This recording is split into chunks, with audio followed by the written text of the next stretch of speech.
صدای قررش موتور جت هواپیما، گرمای سوزان باند فرودگاه و چشمانی که همه رو به آسمونن تا این پرنده های آهنی از مأموریت سخت خودشون برگردن.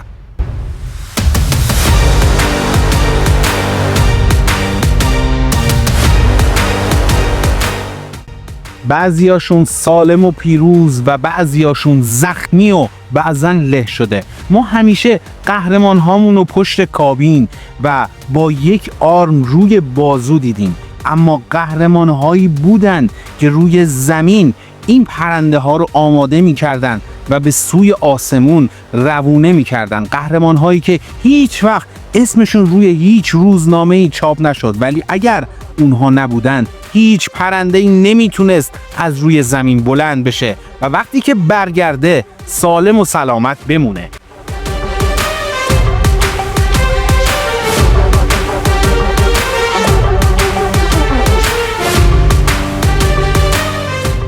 ما یه اسم برای اونا انتخاب کردیم. چقدر خوبه که بهشون بگیم فرشتگان باند. درود بر شما. این ویدیو به درخواست زیاد شما عزیزان تهیه شده. امیدوارم که حتما از محتوای امروز ما لذت ببرید و تا پایان ویدیو همراه من باشید و اگر هم دوست داشتین این ویدیو رو برای بقیه دوستانتون هم بفرستین و ما رو از لایک های خودتون محروم نکنید.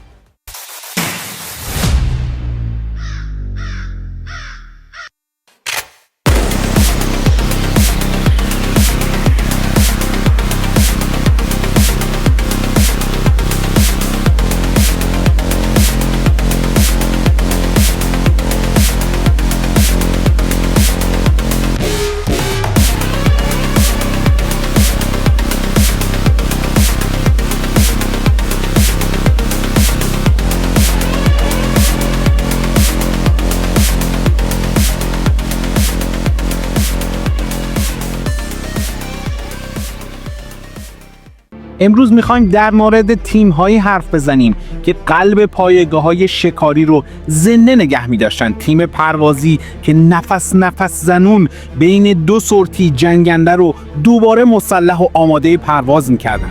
کارگاه‌های پایگاهی که با دست خالی قطعات ممنوعه رو می‌ساختن. تیم کراش ریکاوری که پرنده زخمی رو از وسط باند می‌کشیدن بیرون تا بقیه بتونن پرواز بکنن. آماد پشتیبانی که سوخت، مهمات و ابزار رو به موقع میرسوندن و نیروهای ویژه که مثل آتش نشانی و تسلیحات که همیشه باید با خطر چند قدم فاصله داشته باشن. این قصه آدم‌هاییه که وقتی پرنده ها پرواز میکردن نفسشون رو توی سینه حبس میکردن و وقتی که برمیگشتن دیگه وقت استراحت نبود، تازه کار شروع میشد. این قصه قهرمان‌هاییه که آسمون رو به زمین گره زدن. این قصه فرشتگان بانده. اول بریم سراغ تیم پروازی. وقتی که یه جنگنده از دل آسمون برمیگشت همه چیز به ثانیه ها بستگی داشت. تیم پروازی همون کرویی بود که روی باند منتظرش بودن، نه برای خوشامدگویی، برای کار. هواپیما حتی کامل توقف نکرده بود که اینها مثل مورچه های آموزش دیده به سمتش هجوم می بردن. بعضی ها مسئول سوختگیری بودن، با شیلنگ هایی که از گرمای باند مثل مار می پیچیدن خودشون رو زیر بالها می کشوندن. بعضی ها مهمات رو جابجا می کردن، موشک، راکت، بم، هر چیزی که مأموریت بعدی لازم داشت. دیگران روی سطوح پروازی و بدنه کار می کردن، چک می کردن که باله‌ها سالمه، عرابه‌های فرود مشکلی ندارن و آسمون دوباره برای این پرنده ایمن میشه یا نه. این کار فقط سرعت نبود، خطر هم بود. گرمای موتور هنوز مثل کوره بود. گاز داغ اگزوز میتونست لباس رو آتیش بزنه. یک اشتباه یعنی انفجار روی باند. اما تیم پروازی بلد بود چطور بین سرعت و دقت تعادل رو پیدا بکنه. در دوران جنگ ایران و عراق خیلی وقتها این تیم‌ها باید در کمتر از 20 دقیقه یک پرنده رو دوباره آماده پرواز می‌کردن. یعنی خلبان هنوز از کابین پایین نیومده، پرندش دوباره آماده پرواز بعدی بود. در گرمای 50 درجه پایگاه امیدیه یا سرمای استخوان‌سوز تبریز فرقی نداشت. تیم پروازی یعنی همیشه آماده، یعنی همیشه بی صدا ولی حیاتی. اما گاهی یک پرنده زخمی بیشتر از یه سوختگیری و صفر کردن چند تا پیچ کار نیاز داشت. گاهی تیر و ترکش قلب این پرنده رو میشکافت و اینجاست که پای کارگاه‌های پایگاهی به میدون باز میشه. کارگاه‌های پایگاهی و نیروهای تعمیر سنگین. وقتی که جنگنده زخمی از آسمون برمیگشت، تیم پروازی فقط میتونست کارهای سطحی رو انجام بده. اما اینجا توی دل پایگاه جایی بود که تعمیرات سنگین انجام میشد. کارگاه‌های پایگاهی محلی که آهن و سیم به دل هم جوش میخوردن. اینا مردمی بودن که اسمشون رو شاید کمتر کسی شنیده باشه، اما کارشون درست عین جادو کردن بود. اینا آدم‌هایی بودن که وقتی یک برد الکترونیکی میسوخت، قطعاتش پیدا نمیشد، اونا دوباره اون رو خلق میکردن. توی تحریم خرید جایگزین غیر ممکن بود، ولی اونا می نشستن با دستهای روغنی و چشمای تیزبین خودشون بردها رو قطعه قطعه میکردن، لحیم میکردن و دوباره معجزه میکردن. گاهی از قطعات هواپیماهای زمینگیر شده استفاده میکردن یا حتی قطعاتی رو میساختن که هیچ کجا نبود. بهشون میگفتن جادوگرای آهن و سیم و کارشون از تعمیر خیلی فراتر بود. اون کارشون بیشتر شبیه تولید بود. فشار کاری بیوقفه، چون هواپیماها باید زود برمیگشتن به آسمون. وقتی که چند ساعت عملیات پشت سر هم بود، این تیم‌ها بدون وقفه کار میکردن، روز و شب زیر نور چراغ‌های کمجون، آشیانه‌ها. و اما وقتی که هواپیما روی بان هم نمیتونست بمونه، نوبت به تیمی میرسید که هیچ کس دوست نداشت اسمش رو بشنوه. این هواپیماهای زخمی، زمینگیر یا حتی شکسته شده روی باند برای ادامه جنگ خطری بزرگ رو انجام داده بودند. اینجا بود که تیم راش ریکاوری وارد می شد. فرشتگان نجات باند.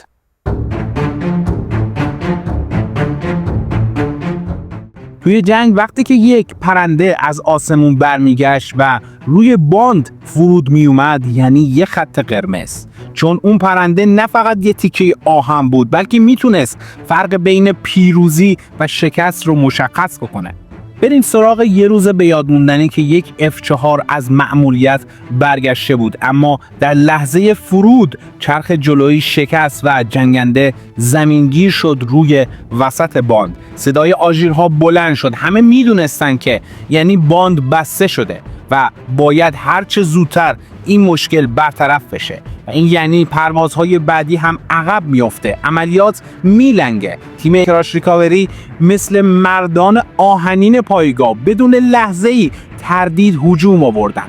با جرثقیل‌ها، با تجهیزات سنگین، مثل رقص مرگ در دل آتیش و دود شروع کردن به کار کردن. سوخت همچنان داشت سوخت هواپیما به همه جا نشت میکرد، ولی هر لحظه امکان داشت که این جنگنده منفجر بشه. دشمن دور و بر بود و چشم به حرکت‌های تمام این بچه‌ها داشت، اما اونها ترس رو کنار گذاشتن، تمرکز کردن و با تمام توان پرنده رو از وسط باند بیرون کشیدن. کمتر از 30 دقیقه طول کشید، باند باز شد و عملیات‌ها دوباره ادامه پیدا کرد و بعدها اون F4 با تعمیرات فوری و دقیق دوباره برمیگشت به سمت پرواز و دفاع از این مرزبون. تیم کراش ریکاوری فرشتگان نجات باند هستند، قهرمان‌های بی صدا و پرتوانی که هیچ وقت به اندازه خلبان‌ها دیده نشدن. نه تنها اونها، هیچ کدوم از این عوامل پشت صحنه.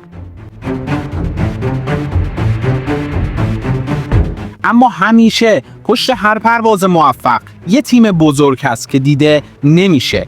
اون تیم گروه پشتیبانی و آماد بود، کسانی که همیشه در سایه سوخت میرسوندن، مهمات جور میکردن و قطعات یدکی رو پیدا میکردن و چرخی نبرد رو زنده نگه میداشتن. تصور کن پایگاه توی یک شرایط جنگیه، هر روز چندین سورتی پرواز عملیاتی در حال انجام شدنه. چیزهایی که هواپیما برای پرواز نیاز داشت باید بدون وقفه و دقیق تأمین میشد. تحریم بود، حمله بود، تهدید بود، اما این تیم همیشه راه رو باز میکرد. از این وقتها که قطعات یدکی نبود، پس باید از قطعات فرسوده استفاده میکردن یا با خلاقیت خودشون قطعه میساختن. شب و روز نداشت. حمل و نقل و انبارداری، پر کردن مخازن سوخت، چک کردن مهمات، همه زیر فشار جنگ، اما با نظم و یک ترتیب بی‌نظیر پیش میرفت. اما اگر این گروه نبود، ناوگان هوایی ما به سرعت زمینگیر میشد. پس باید بهشون افتخار کرد. ستونهای ناپیدای قدرت هوایی کشور. واقعیت اینه که وقتی بمباران‌های سنگین شروع شد، خیلی‌ها فکر می‌کردن که دیگه کار نیروی هوایی تمومه. صدام و دشمن اصلا فکرش هم نمی‌کردن که این بچه‌ها چقدر به سرعت وارد عمل بشن. تیمسار براتپور تو یکی از مصاحبه‌هاش گفته بود که وقتی که باند رو بمبارون کردن و پر از سوراخ و شکاف شد، دستور دادم که تیم‌های فنی با ورقه‌های آهنی اون رو بپوشونن. بدون فوت وقت باند رو دوباره سرپا کردن. اونها بدون معطلی وسط آتش و بمبارون با دست‌های آهنین، با اراده‌های فولادین باند رو مرمت کردن تا اولین سورتی‌های پرواز دوباره برگرده. فکر کنید زیر بمبارون در عرض 40 دقیقه دوباره این باند رو ترمیم کردن و آماده پروازش کردن. ما خیلی دنبال این بودیم که بتونیم خاطرات و روایت‌هایی رو پیدا کنیم از کسایی که توی این میدون سخت بودن و جونشون رو کف دستشون گذاشتن، اما واقعیت اینه که این قهرمان‌های گمنام کمتر جایی اسمی ازشون برده شده و شاید بگم که اصلا دیده نشدن. انگار که توی تاریکی بی صدا ولی پرقدرت جلو رفتن.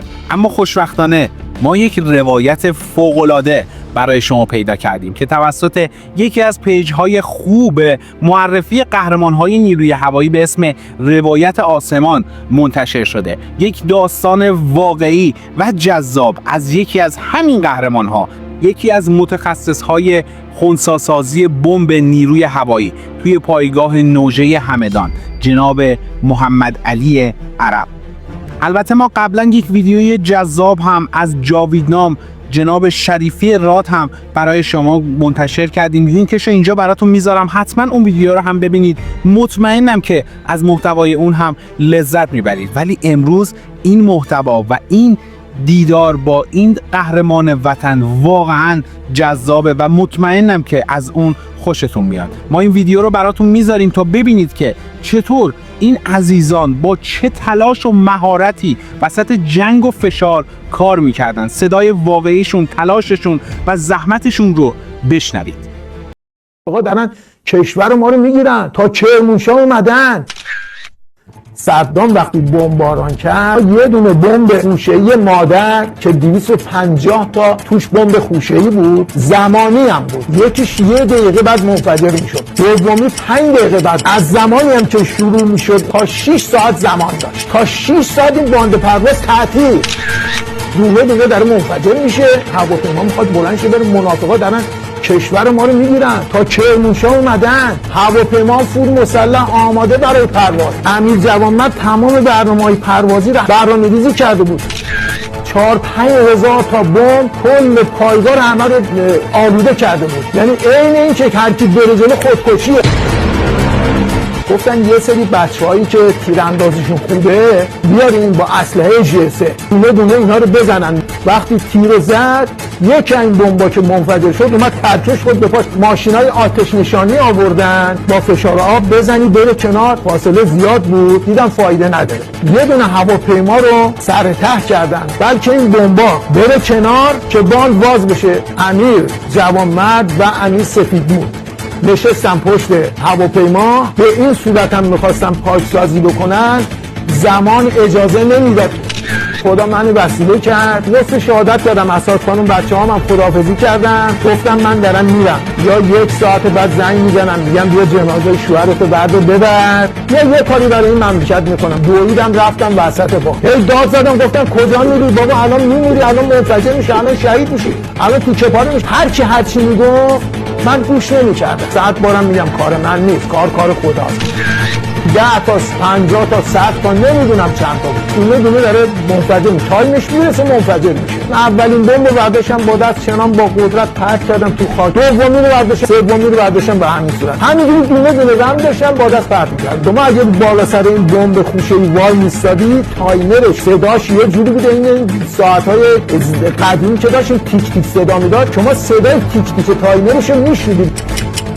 یعنی هر لحظه امکان انفجارش بود، نمیدونستی کی میشه. یه بمبی که به این صورت پاکش کردم تمام شد، هواپیما همه آماده، دیگه مهلت ندادن. هواپیما یکی پس از دیگری بلند شدن رفتن تو منطقه، شروع کردن به بمباران منافقین از تنگه 4 زبر. ادوات توی جنگ خیلی ها رو میبینی که جلوی صحنه هستن، اما پشت صحنه یه عده بودن که شاید خیلی ها حتی حواسشون هم به این عزیزان نبوده. پرسنل فنی و مهندسی نیروی هوایی، همونایی که با کمترین امکانات و توی سخت‌ترین شرایط همیشه آماده بودن. کارشون نگهداری و تعمیر هواپیماها بود، تأمین قطعات و مطمئن شدن که هر پروازی بتونه بره توی آسمون و از این مرزها دفاع بکنه و سالم برگرده. اینها کسانی بودن که زیر بمباران و سرما و فشار جنگ وایسادن پای کار و نذاشتن که ناوگان هوایی ایران زمین بخوره. شاید اسمشون کمتر شنیده شده، ولی بدون این عزیزان هیچ مأموریتی انجام نمیشد. پس این ادای احترام واقعی به همه این عزیزانه، قهرمان‌های بی صدا و ناپیدایی که نبض نبردهای هوایی برای دفاع از این آب و خاک بودن. امیدوارم که با این ویدیو تونسته باشیم نظر شما عزیزان و این پرسنل زحمتکش رو جلب بکنیم. ما مطمئنیم که همه مردم ایران قدردان زحمات شما عزیزان هستند. شما قهرمان‌های گمنام نیروی هوایی ارتش ایران. اینجا زاغ مدیاست و من جلال هستم.